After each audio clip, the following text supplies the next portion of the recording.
আসলে যারা মাশরুম নিয়ে কাজ করেন এবং যারা রেডিমেড স্পন বীজ দিয়ে মাশরুম উৎপাদন করেন তাদের একটা কথা সবসময় মনে রাখবেন, আপনারা সবসময় কোয়ালিটিফুল বীজ নেওয়ার চেষ্টা করবেন। 2-4-5 টাকা কমে নিম্নমানের বীজ দিলে আপনারা এই পুরো টাকাটাই লস এবং খাটাখাটনি সবই লস।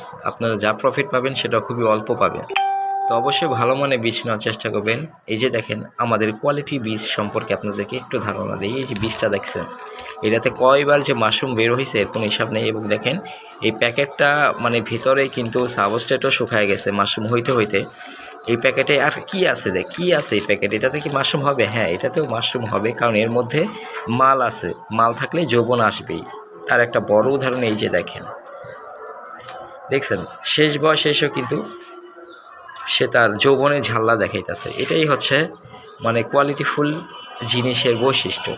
তাই আপনারা বাইরের দিক দিয়ে বিচার না করে এটার কোয়ালিটি সম্পর্কে ধারণা রাখবেন। আর কোয়ালিটিফুল বীজ পেতে হলে অবশ্যই